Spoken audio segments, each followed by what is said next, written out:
আসসালামু আলাইকুম ওয়া রাহমাতুল্লাহ। নাহমাদুহু ওয়া নুসাল্লি আলা রাসূলিহিল কারীম। আম্মা বা'দ ফাআউযু বিল্লাহি মিনাশ শাইতানির রাজীম। قد أفلح من تزكى وذكر اسم ربه فصلى بل تؤثرون الحياة الدنيا والآخرة خير وأبقى إن هذا لفي الصحف الأولى صحف إبراهيم وموسى।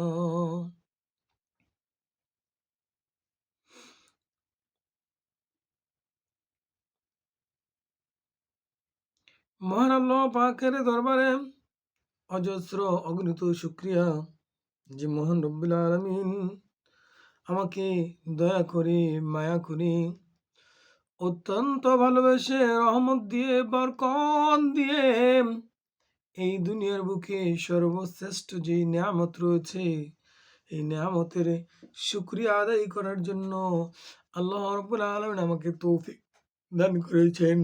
এই জন্য জানে আলহামদুলিল্লাহ।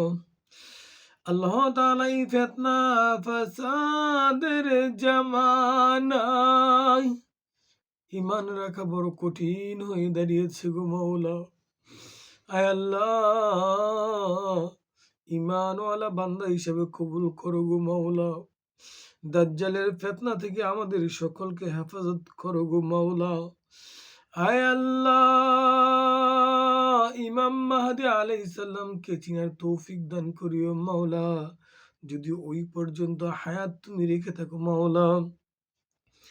আয় আল্লাহ, এই জমানায় দাজ্জালের ফিতনা থেকে বাঁচার জন্য দোয়া করার জন্য বিশ্বনবী মুহাম্মদুর রাসূলুল্লাহ সাল্লাল্লাহু আলাইহি সাল্লাম বলে গেছেন, হ্যাঁ আয় আল্লাহ, ঈমান রাখা বড়ই কঠিন, জ্বলন্ত আংরা হাতে রাখা সম্ভব, কিন্তু ঈমান রাখা তার চাইতে অনেক গুণ কঠিন হবে মাওলা। এই জামানায় রয়েছি মাওলা। আয় আল্লাহ, যতদিন দুনিয়াতে বাঁচিয়ে রাখো মাওলা, ঈমান ও আমলের সহিত দ্বীনের সহি পথে বাঁচিয়ে রাখিও মাওলা। যাই হোক, আজকের যে মূল আলোচনা, এই আলোচনা হলো আত্মশুদ্ধি বিষয় নিয়ে। আত্মশুদ্ধি এটা খুবই একটা গুরুত্বপূর্ণ বিষয়।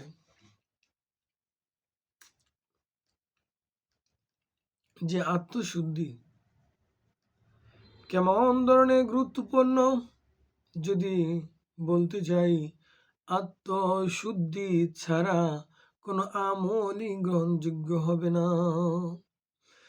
এই জন্য আল্লাহ রাব্বুল আলামিন পবিত্র কালামুল্লাহ শরীফের সূরাতুল আ'লা, কুরআনুল কারীমের ৮৭ নম্বর সূরা, কুরআনুল কারীমের ১১৪টি সূরার ভিতরে ৮৭ নম্বর যে সূরাটি রয়েছে, এই সূরার নাম হলো সূরাতুল আ'লা। এই সূরাতুল আ'লার আল্লাহ রাব্বুল সূরাতুল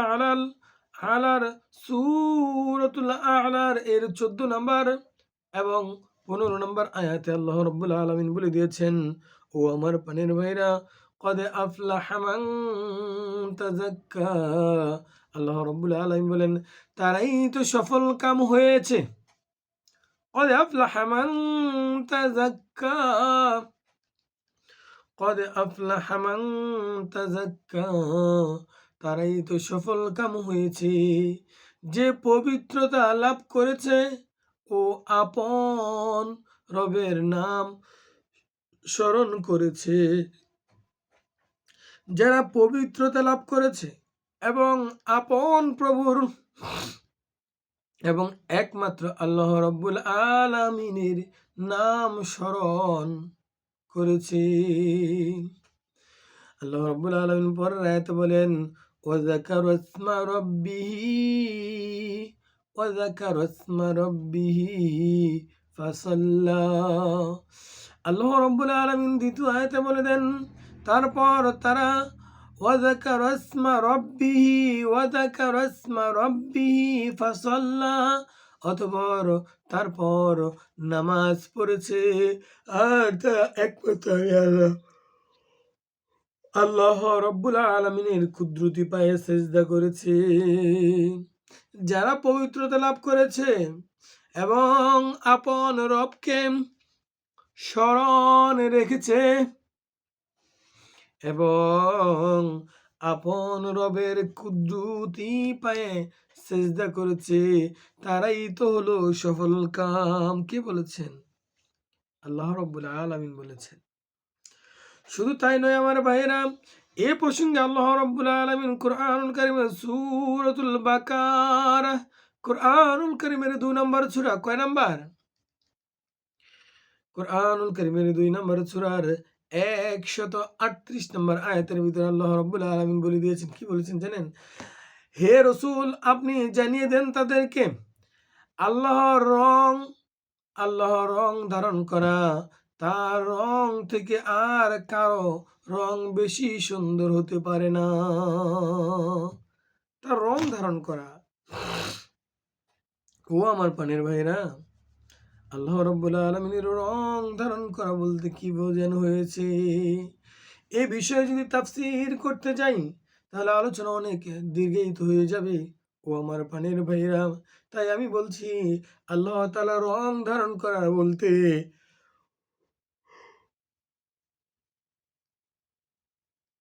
ইনার যে সিফতগুলো রয়েছে, ইনার যে গুণাবলীগুলো রয়েছে, ইনার যে আল্লাহ রাব্বুল আলামিনের যে এত রহমান, এত রহিম, এসব গুণগুলো আল্লাহ রাব্বুল আলামিন যখন যা আদেশ করেছেন এবং যখন যা নিষেধ করেছেন, তার দিকে মুখ রাখার নামই হলো তার দিকে মুখ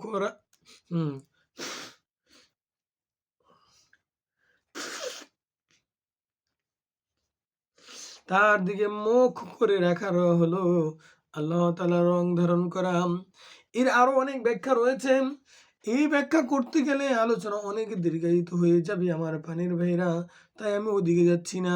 তাই আল্লাহ রাব্বুল আলামিন সূরাতুল বাকারার 138 নম্বর 153 নম্বর আয়াতেও আল্লাহ রাব্বুল আলামিন এই আত্মশুদ্ধি সম্পর্কে বিস্তারিত আলোচনা তুলে ধরেছেন।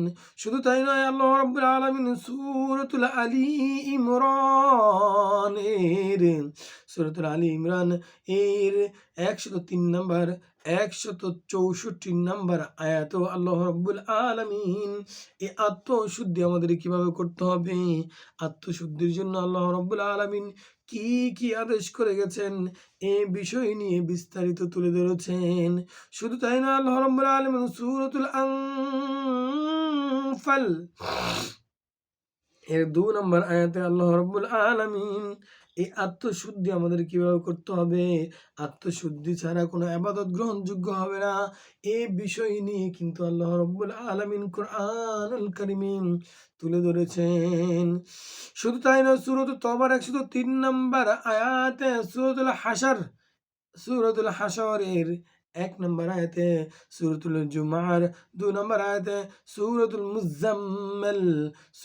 মুজাম্মিল এর 6 নম্বর এবং 8 নম্বর আয়াতে আল্লাহ রাব্বুল আলামিন আত্মশুদ্ধি কিভাবে করতে হবে এই বিষয় নিয়ে বিস্তারিত তুলে ধরেছেন। চারটিখানি কথা ভেবেছেন? ও আমার পানের ভাইরা, ভালোভাবে শুনে নেন। এই জন্য আত্মশুদ্ধি আমাদের কিভাবে করতে হবে? আত্মশুদ্ধিটা আমাদের ইবাদত গ্রহণযোগ্য হবে না। এই জন্য এইভাবে আল্লাহ রাব্বুল আলামিন কুরআনুল কারীমের অসংখ্য সূরার ভিতরে এভাবে তুলে ধরেছেন যে আত্মশুদ্ধি আমরা কিভাবে করব। এই বিষয় নিয়ে আল্লাহ রসুল সাল্লাল্লাহু আলাইহি সাল্লাম কি বলে গেছেন, এই বিষয় সম্পর্কে আল্লাহ রাব্বুল আলামিন রসুলকে কি আদেশ দিয়েছেন, সেই আদেশ আমাদের উপর অর্পণ করে গিয়েছেন। এই বিষয় নিয়ে বিস্তারিত আলোচনা ইনশাআল্লাহ যদি তৌফিক দান করেন তুলে ধরবো ইনশাআল্লাহ। তাই আসুন সামনে বাড়ি। আল্লাহ রসুল সাল্লাল্লাহু আলাইহি সাল্লাম সামনে বাড়বো বলতে অল্প সময়। আপনারা জানেন আমি এই আলোচনার ভিতরে যে আজকের যে আলোচনা রয়েছে, এই আলোচনার ভিতরে আল্লাহ রাব্বুল আলামিন কুরআনুল কারীমের কোন সূরার কোন আয়াতের ভিতরে আপনার আত্মশুদ্ধি করার জন্য, বিভিন্ন বিধিবিধান কায়েম করার জন্য আল্লাহ রাব্বুল আলামিন যে বলে দিয়েছেন, এই বিষয়ে আমি তুলে ধরি। যাই হোক, এ প্রসঙ্গে বিশ্বনবী মুহাম্মদুর রাসূলুল্লাহ সাল্লাল্লাহু আলাইহি সাল্লামের অসংখ্য হাদিস থেকে দু একটা হাদিস আপনাদেরকে শুনিয়েই আমি আজকের এই আলোচনা থেকে বিদায় নিব। এ প্রসঙ্গে হযরত আবু যর গেফারি রাদিয়াল্লাহু তাআলা আনহু হতে বর্ণিত, তিনি বলেন রাসূল করিম সাল্লাল্লাহু আলাইহি সাল্লাম আমাকে বলেছেন, তুমি যেখানেই থাকো আল্লাহকে ভয় করো। তুমি যেখানেই থাকো একমাত্র আল্লাহকে ভয় করো। আর মন্দ কাজ করলে তার পরপরই সৎ কাজ করো। আর যদি মন্দ কাজ তোমার দ্বারা কোনো ক্রমে হয়েই যায়, তাহলে পাশাপাশি তুমি সৎ কাজ করো। তাহলে ভালো কাজ মন্দ কাজকে নিশ্চিন্ত করে দিবে।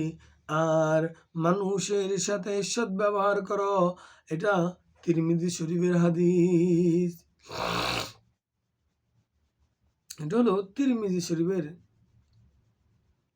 1910 নম্বর হাদিস। হযরত আবু যর গেফারি রাদিয়াল্লাহু তাআলা আনহু হতে বর্ণিত, তিনি বলেন আমি রাসূল করিম সাল্লাল্লাহু আলাইহি সাল্লামকে আমাকে সম্বোধন করে বলেছেন, হে আবু যর, তুমি যেখানেই থাকো না কেন আল্লাহকে ভয় করো। আর মন্দ কাজ যদি তোমার দ্বারা হয়ে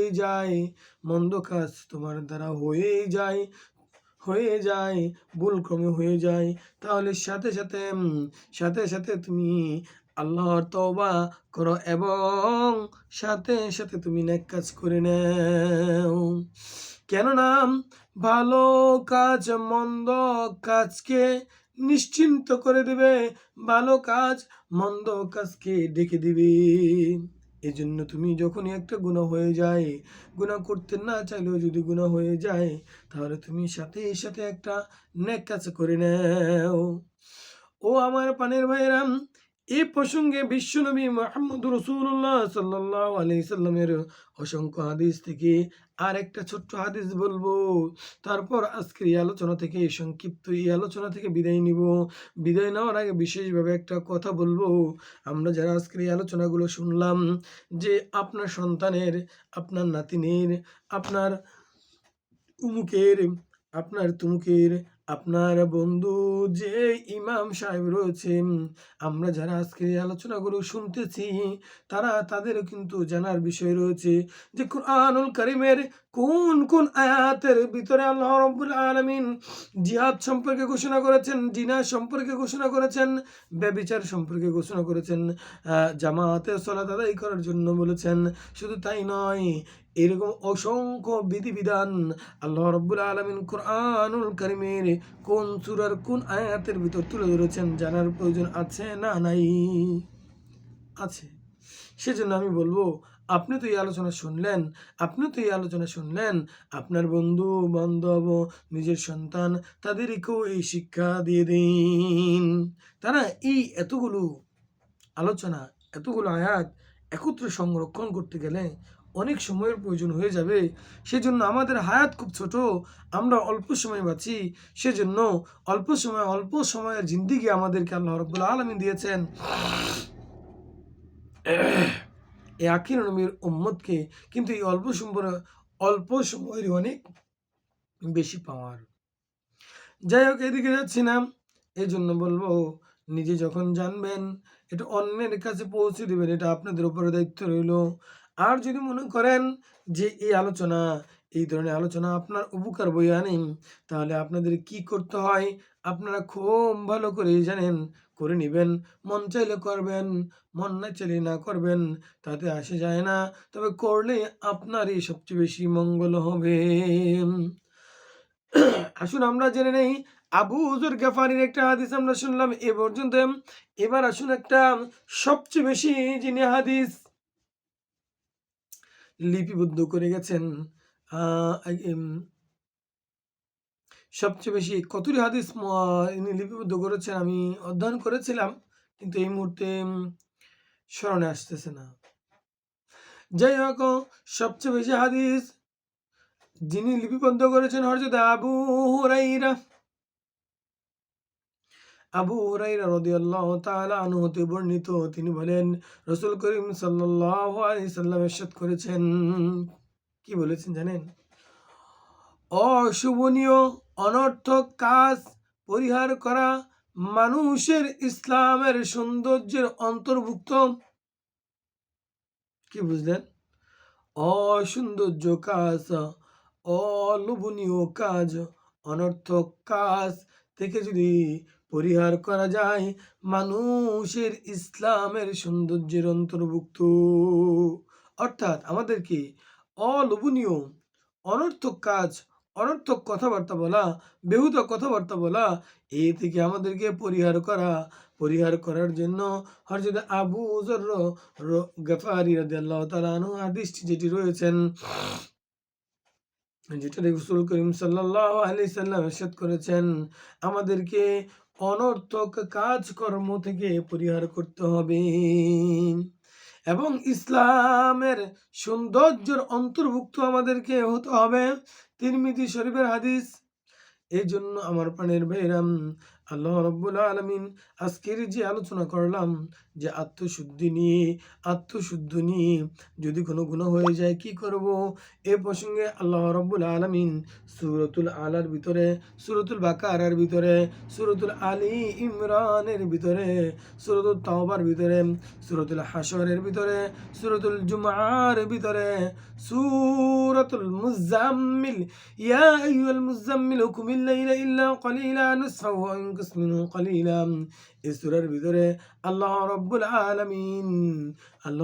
আলামিন আত্মশুদ্ধি সম্পর্কে যে ঘোষণা করেছেন, এই ঘোষণাগুলো কিন্তু আমি আপনাদেরকে শুনিয়ে দিলাম। এই জন্য আজকের যে আলোচনা করলাম, এই আলোচনার উপর সর্বপ্রথম আল্লাহ রাব্বুল আলামিন যেন আমাকে আমল করার তৌফিক দান করেন এবং আপনারা যারা শুনেছেন তাদেরকে যেন আমল করার তৌফিক দান করেন। কারণ হাসরের ময়দানে ৩টা প্রশ্নের ভিতরে একটা প্রশ্ন হবে, তুমি যে রকমের এলেম জানতে পেরেছিলাম তার উপর কতটুকু আমল করেছিলাম। এজন্য আমার প্রাণের ভাইরা, আল্লাহ রাব্বুল আলামিন যেন আমাকে আপনাদের সকলকে যেন তৌফিক দান করেন। ওয়া আখিরি দাওয়ানা আনিল হামদুলিল্লাহি রাব্বিল আলামিন। সকলের ইহলৌকিক সকল ধরনের মঙ্গল এবং পরলৌকিক সকল ধরনের মঙ্গল কামনা করেই আমি আজকের এই আলোচনা থেকে বিদায় নিচ্ছি। আসসালামু আলাইকুম ওয়া রাহমাতুল্লাহি ওয়া বারাকাতুহু।